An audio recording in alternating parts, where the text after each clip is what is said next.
Hello, everyone. Good evening. It seems we are talking after a long time.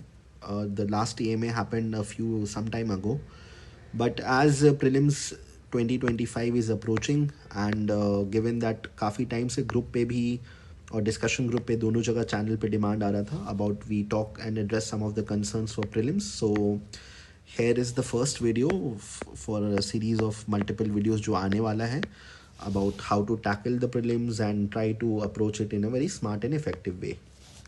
So beginning ahead, first of all some sort of credentials and who we are and किस basis से हम लोग बात कर रहे हैं. As these days accountability और transparency केवल ethics का values नहीं रहा है. It's also important we talk about ourselves and who are the people who are kind of talking about what they know and उनका credentials क्या है.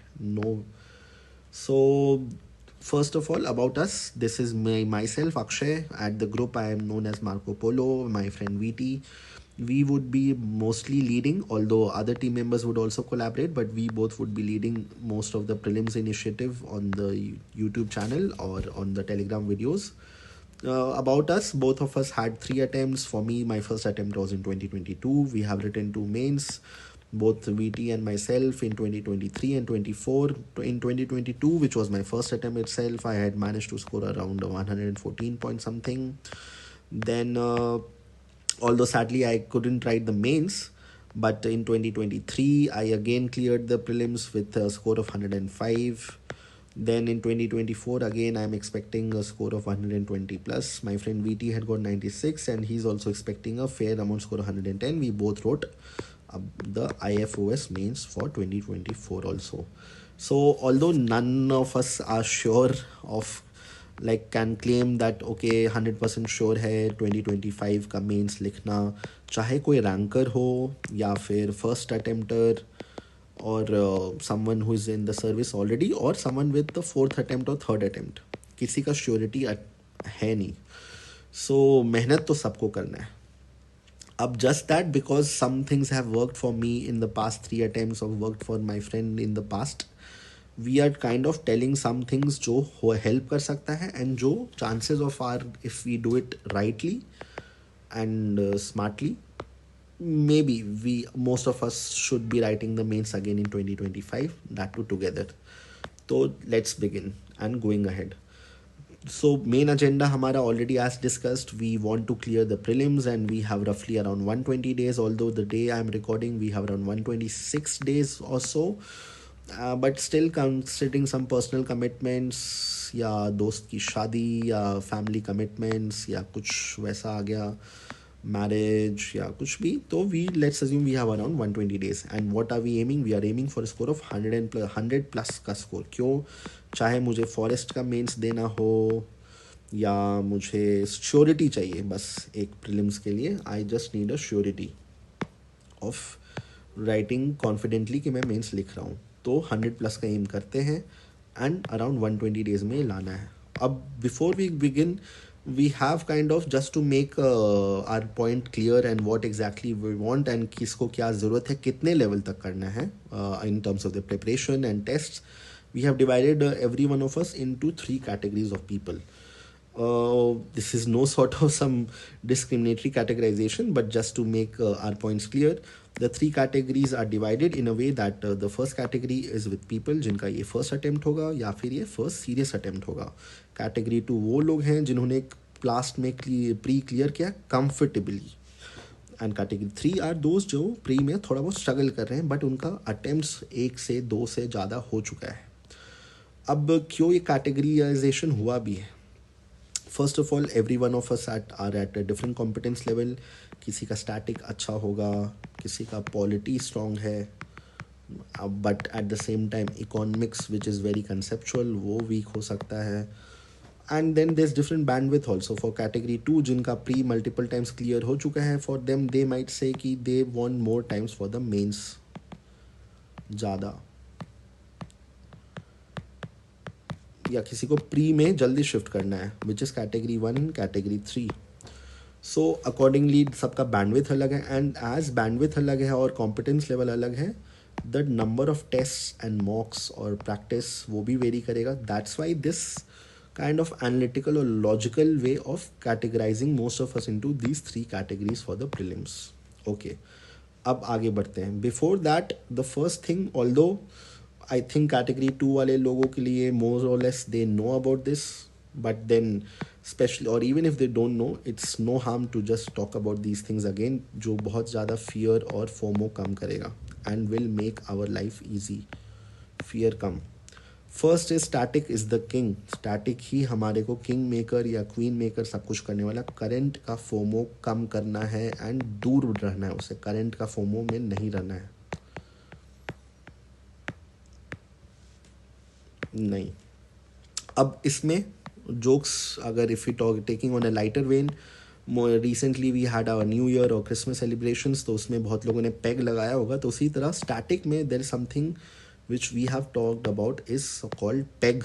PEG यहाँ पे subject है, polity, economics, geography and history. Although history we'll talk later, and if you see history पे थोड़ा सा kind of terms and condition apply वाला कुछ है, we'll talk about it later. But then why we talk about these four subjects as the most important foundational pillar of our preparation? क्योंकि for example in economy we have almost a trend of fixed 14 to 15 questions coming in the pre, और ये vary नहीं करेगा.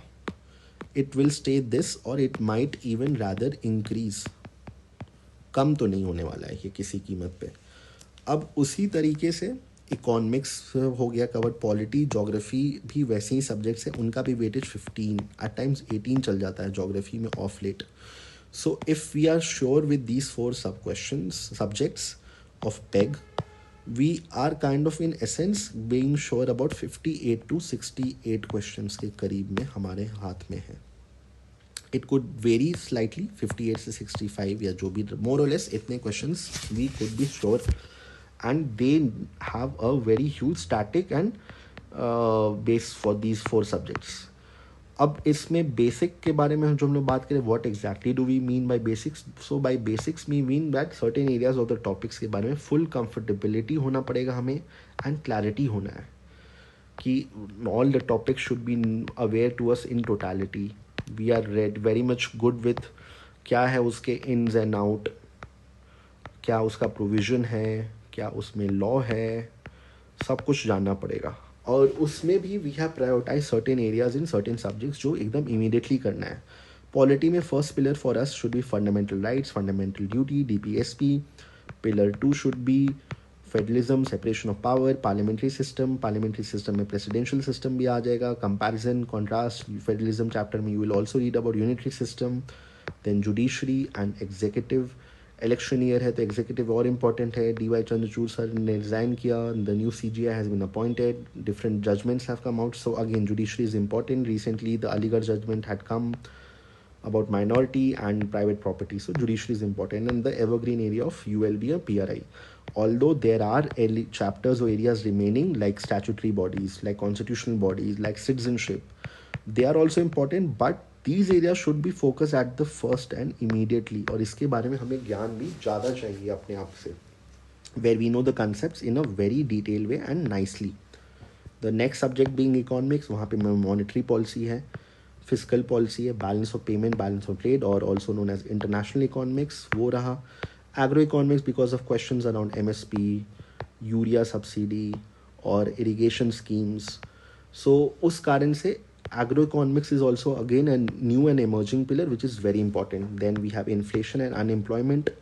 ये topics should be covered at the first and at the priority. Okay, must है ये. Now going with the in geography again, instead of following that typical chapter 1 to 3 approach जहाँ शुरू में volcanism पढ़ रहे हैं या space के बारे में पढ़ रहे हैं, if you see the ROI and the questions जितना PYQ के आ रहे हैं, you might notice that climatology is a very important theme. Climatology is the theme जो जानेंगे तभी हम लोग इंडियन मानसून पढ़ पाएंगे. अगर क्लाइमेटोलॉजी पता तभी ओशनोग्राफी को लिंक कर सकते हैं. इंडियन मानसून का कॉन्सेप्ट लाइक अक्टूबर हीट क्यों आता है, वेस्टर्न डिस्टर्बेंस क्या है, मानसून ब्रेक क्या होते हैं, और what is the difference between south east monsoon winds and the retreating वाले नॉर्थ वेस्ट मानसून वाले के, वो कॉन्सेप्ट्स फिक्स्ड है आना, उनसे आता है क्वेश्चन. सो क्लाइमेटोलॉजी पहले करेंगे, then Indian monsoon, Then Indian physiography, which will also include the mapping aspect, which will talk about the drainage system, mountain passes, इन सबको include करेगा, and then oceanography. We will do and target these things first, सबसे immediate priority पे. Be sure that we are not going to ignore the other areas, but ये priority पे करना है, पहले करना है. Now coming to the dreaded subject history, जो ऑप्शनल वालों के लिए भी डर होता है, जिन्हें and even for us normal people जो केवल जीएस के लिए पढ़ रहे हैं इसे. क्यों दिक्कत है? तो बहुत फैक्चुअल है, क्रोनोलॉजी क्लियर नहीं है, तो वहाँ इशू हो सकता है. किंग्स का नाम नहीं पता है, आरओआई का डर है. But trends are changing, and जिनको स्पेशली फॉरेस्ट के एग्जाम एम कर रहे हैं, या they want a very much safety, या who knows what if some years in question AMAC में या हिस्ट्री में उसके क्वेश्चन हिस्ट्री का ही ईजी आ गया and you completely ignored. So history छोड़ना नहीं, क्योंकि क्वेश्चंस आर फिक्स्ड यहाँ से भी आना. Okay, being coming to the changing pattern, उसके बेसिस से AMAC is now much more important than modern history. AMAC बोले तो ancient medieval and art and culture. Modern history का टाइम थे, एक टाइम पे स्पेक्ट्रम करो, सब नंबर ले आओ, बट वैसा अब रहा नहीं है. And now we have to shift towards AMAC. AMAC बहुत ही डीप है, it's like ocean which has no depth और नो बेस. सो अब एमैक करना भी है, तो उसमें कुछ इंपॉर्टेंट और की एरियाज़ को देखना है. तो Indus valley civilisation, Gupta and Mauryan age, Harshavardhan, king Harshavardhan के टाइम का एम्पायर के बारे में जानना है. Early south Indian kingdoms like Chola, Chera, Pandya, Sangam age, the sea ports, the emblems और those kings name. Medieval age में जाएंगे तो tripartite struggle between Rashtrakuta, Palas and Gurjara Pratihara, उनके बारे में. Then we have the great king KDR, Krishnadeva Raya, उनका विजयनगर एम्पायर के बारे में. सल्तनत और मुगल का पहले में इंपॉर्टेंस था, पहले टाइम्स पे, but now the trend has shifted towards the socio economic policy. Socio economic policies what I mean is department names, taxes क्या हैं, एडमिनिस्ट्रेशन कैसा है, सिटी का नाम क्या है, सूबा, सरकार, परगना, उस पर PYQ भी आ चुका है. Then what are the social policies in the sense of music, painters, condition of women that time, travellers आते थे, उनका नाम, ये एस्पेक्ट पे ज़्यादा फोकस करना है, rather than Kings and battles पे अब नहीं करना है उतना. Then finally to sum up on the medieval part, we have Bhakti and Sufi literature. Moving to art and culture, if someone has done Nitin Singhania, which is a very bulky book, then well and good. But अगर कोई start कर रहा है या art and culture पे dread करता है, he is very much fearful, then ROI देखने के मामले में, and most importantly doability should be a factor है. नॉट कि मुझे बहुत ही ज़्यादा मोटा इंटरेस्ट है तो मैं मोटा सा एक बल्कि बुक पढ़ने बैठ गया. डूएबिलिटी एस्पेक्ट से रेड NCERT फाइन आर्ट्स वाली वो मस्ट है. उसमें भी what we have with us important जो करना है, टेम्पल एंड केव आर्किटेक्चर है, बुद्धिस्ट आर्किटेक्चर है और पेंटिंग्स. ये 3 चैप्टर और टॉपिक्स बहुत ज़्यादा ही इंपॉर्टेंट है in art and culture. And now areas like Buddhism and Jainism जो फिक्स्ड है आना, but then because it is something which is fixed, UPSC has ran out of basic questions. और basic question के ख़त्म होने के बाद ही है कि now for us also it's an issue where our base source has to be value enriched और value has to be added. So for these 2 topics we will follow a 2-step approach, जहाँ basic source could be our coaching notes, new Tamil Nadu book, not that old black and white xerox, और it could be Poonam Dalal ma'am's book, and that has to be supplemented by either Kaptan sir के Telegram channel पे Buddhism के notes है, publicly available हैं. और only again it's a very bulky book, AL Basham के religion and cult वाले chapter से आप वो ऐड कर सकते हो, वैल्यू एडिशन कर सकते हो. And now to the address और placate your concerns, why I said PEG as a subject of polity, economy, geography and history and these selected topics, क्योंकि ये सबसे इंपॉर्टेंट और फंडामेंटल पिलर है हमारे लिए in most important areas. And that is why we should aim to finish this in the next 35 days के around में. Maybe you could be delayed by a week और so, +-7 या जो भी हो, बट इंस्टेंटली जितना जल्दी आप ये करोगे उतना अच्छा है, क्योंकि इसे क्वेश्चन का हिट रेशियो बहुत हाई है. And at the same time these areas are linked and will help for topics we read later on. So that is why these topics should be covered instantly in the next 35 days or so. The next golden rule of being या observation, which has a lot of empirical evidence, we मैं लेके आए हूँ इसके बारे में to bring our arguments that NCRTs are a gold mine and they are underrated, and this applies to all the categories. Okay, now let's tackle this with the help of PYQs. This is a PYQ from 2021. Question का demand या theme है weathering of पे कौन से organisms आते हैं in the nature which of the following are most likely to be found surviving on a surface without soil. Okay, we have physical geography, page number 55. Let's read the highlighted lines. First, the weathered material or transported deposits are colonized by bacteria. And other inferior plants bodies like mosses and lichens are found there or formed there. Mosses and lichens. NCRT से direct reference 2 and 3 answer. Okay, next question from 2022. Now we have entered the era of जहाँ पे pair वाले questions आना start हो गए हैं. This was a debatable question, although on Telegram and online forum mostly, UPSC was clear what was the answer. Which of the following are generally known as tea producing states? Kerala, Himachal to chalo, let's assume we know that. This again is NCRT, geography, class 10th. Major tea producing states, let us now look at this. Andhra Pradesh, Tripura, Meghalaya, Himachal. All the 4 options are there. Kerala also. All 4 answer. Okay, now moving to history. Ashokan edicts, pair again. Dholi, Eragudi, Joguda, Kalsi. Class 12th NCRT, Kings, Farmers and Towns, page number 33. Kalsi, North India, UK, Joguda, East Coast of India, Odisha, Musky, यहाँ जो actually में Karnataka side में है. Dhauli, let's assume someone who is studying well, his knows वहाँ पे elephant के carving बहुत famous है in Odisha, so Dhauli you know.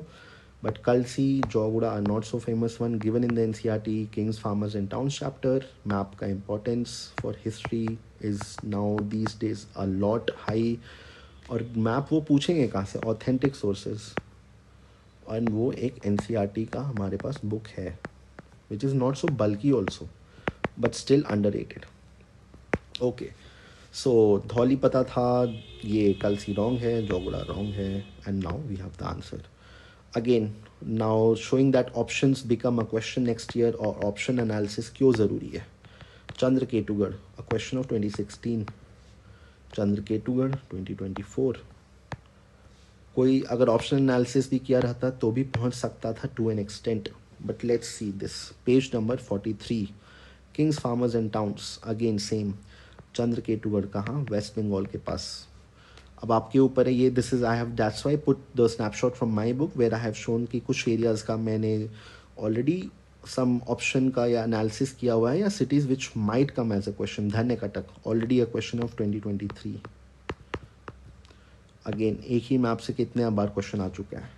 Inamgaon average aspirants expected है पता रहता है. We know 2 is not the answer, so 2 is the answer, so C D हटा. इन चंद्रकेतुगढ़ उड़ीसा नहीं है. Look at the location, west Bengal. 1 is wrong, 2 and 3.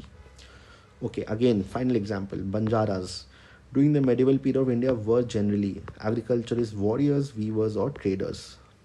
NCRT class 7th medieval के लिए. The Banjaras were the most important trader nomads. Their caravan was called Tanda. Sultan Alauddin Khilji used the Banjaras to transport traders. Again, answer NCRT. Verbatim pick हो रहा है. Okay, now having established that NCRTs are important and उन्हें अच्छे से detail में पढ़ना, तो which are the important NCRTs which we call them as gold star NCRTs. Geography का NCRT class 9, 10, 10th, 11th and 12th वाला, ये 4 must है. If you have bandwidth issues, maybe you can do only 11th and 12th, but T वाला question 10th वाले से बन रहा था. So up to you. Time है तो आप केवल ये दोनों को कर सकते हैं, तो else all the 4. History NCRTs, the less we talk about them, then the more we are at fault. We have to give them due weightage, चाहे कोई भी हमारा बेस सोर्स हो, आर एस शर्मा या सतीश चंद्रा. 6, 7, 8 की NCRT plus the themes वाली book. The other notable NCRTs are Indian Constitution at Work for Polity, Political Theory for Liberty, Secularism जैसे concepts के लिए, and Biotechnology वाले NCRT जिस भी यूनिट में covered है. Golden rule number 3. Current is the compass to guide your preparation. Okay, this might be somewhat challenging for a lot of you, or some of you might be very angry कि क्या बोल रहा है, उल्टा बोल रहा है. तो okay, let's again try to break it down. The areas which are in news from the last 1 to 1.5, उनका static देखना है. Current हमें बताता है कि इस areas का static becomes important. We need not know about the nitty gritties or the finer details of the news event. We rather need to know about the static around the news. Example से लेके चलते हैं. Nobel prize मिला था micro RNA का. अब क्या है हमारे लिए इम्पोर्टेंट है? क्या ये mRNA जो हम लोग पढ़ते हैं, ट्रांसक्रिप्शन, ट्रांसलेशन, उससे अलग है? Is it different from tRNA? Where is it found? How does it work? वो देखना है. Recently just a few days ago space docking by ISRO happened. तो क्या इंडिया फर्स्ट कंट्री था? Does India has a plan for a space station? Do other countries have space stations? Where is it? कौन से orbit में है? क्या इस space docking में कौन सा लॉन्च व्हीकल था? और the static around it. PYQs भी आप देखोगे तो आया हुआ है क्वेश्चन वेयर दे टेस्ट की why space ships don't fall, और which are the launch vehicles use by that कोई पर्टिकुलर मिशन, या इवन ऑर्बिट्स के ऊपर में आया static. Few months ago core loading हुआ था इंडिया के एक न्यूक्लियर पावर प्लांट में. Then what do we need to know? then someone should actually be alert कि pressurized heavy water reactor या fast breeder reactor में क्या अंतर है. what is the 3-stage plan of India? Fusion और fission में अंतर. what are the fuels? क्या थोरियम इंडिया में फ्यूल में यूज़ होता है? तो yes it is. Plutonium use होता है. क्या enriched यूरेनियम यूज़ होता है, या it is just the normal uranium? So these kind of static areas should be focused. अभी एक term based question भी आ सकता है. NCQG was in news in COP29 which happened in Baku, Azerbaijan. New collective quantified goal. अब इससे what do we need to know? Earlier target क्या था? Funds like green climate fund, adaptation fund जो Kyoto का है, loss and damage fund, इनका क्या status है? Who is taking control of these funds? What is happening? Carbon trading कहाँ से आ रहा है? तो आर्टिकल 6.2 से आ रहा है. Then at the same time election happen. Election Laxmikanth में ऑल दो कुछ हद तक दिया हुआ है, but we need to check on areas like postal ballot, service voter, RPA 1950-51 के प्रोविजंस, EVM VVPAT में क्या डिफरेंस है, क्या है? VVPAT में कौन सा इंफॉर्मेशन स्टोर होता है? कितने परसेंटेज बूथ्स का VVPAT चेक होता है? Those kind of things we need to be alert on that. Now the most important thing जिसका डर सबसे ज़्यादा है, टेस्ट सीरीज लगाना है या नहीं लगाना है, और कितने लगाना और कैसे लगाना है. So first thing or most important thing, yeah, the foremost thing, PYQs are the real deal and cannot be replaced. This not replacement is not just in terms of quality of question, but options का अभी हम लोगों ने देखा है. Test series के options will not become your PYQs या next year का question, but PYQ option will become a question. अभी हम लोगों ने देखा है question of future. So PYQs तो are the real deal and they can not be replace. But does it mean test series are bad, या we should so called burn the test series? नहीं, ऐसा भी नहीं है कि test series are bad और test series को burn कर दो. बिल्कुल नहीं, वो करना भी नहीं है हमें. And coming to that, just a second.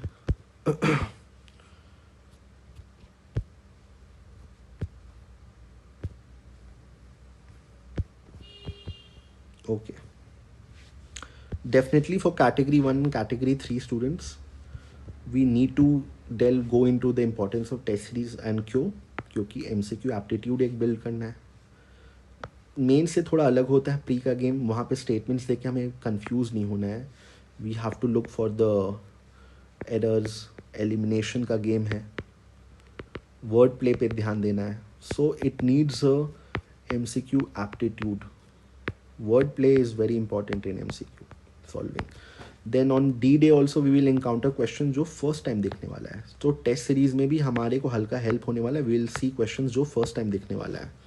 Test series देने कंपेटिटिव हैबिट भी बिल्ड करने वाले हैं, and sort of alternate source of knowledge. Alternate source of knowledge से I mean let's assume economy का बात करते हैं. आपका सोर्स है Vivek Singh. Someone of your friend is studying Mrinal sir. Test series maker Vivek Singh और मृणाल सर को छोड़ के कोई थर्ड बुक से उठा रहा है या इकोनॉमिक सर्वे से उठा रहा है. अब it's not possible for us to run behind 4 books. ये टेस्ट सीरीज मेकर अपने आप हमारे लिए काम कर रहा है, where they are bringing questions from multiple sources. अब मल्टीपल सोर्सेस से वो ला ही रहे हैं. सो रैदर दैन ये कि we run behind them, we rather solve test series और उससे एरर लॉग में हम लोग उसको यूज़ करेंगे. अब just to bring some evidence कि टेस्ट सीरीज आर बैड और नॉट, और at which stage it is needed. Definitely for the people who are writing at the first stage. When I was giving my exam, I gave Abhyas that year in 2023. मैंने test series भी लगाया था. That was the first time, although I didn't attempt all, जब मेरा first attempt था. लेकिन I did give fair amount of test, and test should never be given from score point of view. Score important नहीं है. We need to think it from the practice point of view. Practice, practice, practice. Test series में अच्छा करने से मेरे को एक time पे 14th रैंक आया हुआ है अभ्यास में. But does that mean only high rankers get the call? No. Mains लिखते हैं लो स्कोरर भी, हाई स्कोरर भी. फाइनलिस्ट में तो डेफिनेटली अभ्यास का रैंक से कोई मतलब नहीं है. I have not yet got a call for the finalist में, मेरा नाम आया नहीं है अभी तक. तो इससे लिंक नहीं. But then does that mean only people with very low scores get that? No, again no. आप खुद सोचो, अभ्यास हैपन्स अप्रैल 2023. लास्ट अभ्यास हुआ था मई में, ऑलमोस्ट अ फोर्टनाइट या कुछ पहले हमारे प्री के. एनीवन हु इज स्कोरिंग 96, 115, 119 और a good score, don't you think उसका मोराल हाई होगा, कॉन्फिडेंस होगा? एंड प्री का गेम कॉन्फिडेंस के लिए ही इंपॉर्टेंट है बहुत. So not that someone who is scoring very low is bad, but of course many rankers have got low score also, high score also. लेकिन we need to see it for practice. Again, test series में अच्छा ला के ना ही खुश feel करना है और ना ही बैड फील करना है. We have to just take it as it comes, as a alternate source of knowledge and practice. अब what is the final conclusion? Conclusion क्या है इस बात का? तो 2012 तक के तो PYQs मस्ट है, उनको सबको करना है, कोई भी कैटेगरी को. Now coming to the last 3 to 5 years PYQ, they have to be analyzed and studied deeply. अब ऑलरेडी वी हैव सीन कि ऑप्शन से भी क्वेश्चन आ जाते हैं. तो what we have to do, we have to do option analysis, we have to do the theme analysis, किस theme से आ रहा है, एंड द ट्रेंड एनालिसिस. इन तीनों लेवल पे हमें लास्ट 3 to 5 years PYQ में डीप स्टडी करना है.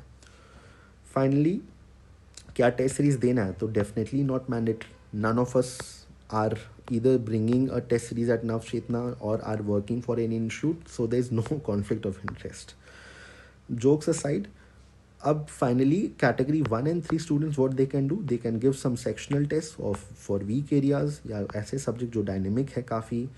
उसके साथ they can give some FLTs, 6 to 8 FLTs. और डेफिनेटली अगर बैंडविथ रहा एंड कोई चैलेंज नहीं है, they can give 2 to 3 open simulator test like Abhyas या फोरम का टेस्ट हो गया या फ्री वाले भी हो गए.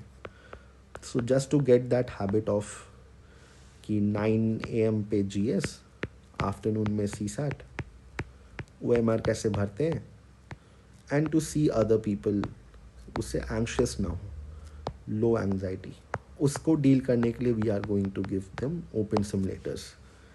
एंड PYQs तो मस्ट हैं ही. अब coming to category 2 people who have already done with the pre, ठीक से निकल भी गया है, they can give few FLTs, they can give some open simulator test या एट देयर होम और सेंटर पे जाके, जहाँ भी उन्हें कंफर्टेबल रहा. Finally the most important thing would be making an error log. अब एरर लॉग है क्या, इसका मैं एग्जांपल से दिखा देता हूँ. लेट्स अज्यूम आपने 79 क्वेश्चंस अटेम्प्ट किए and you made a mistake of 21 in total. 21 में there were 14 actual genuine mistakes and 7 were errors like not correct नहीं पढ़ा या डेटा गलत रीड कर लिया. So what it means is these 14 questions you actually don't know, or there is something bouncer आ गया कोई.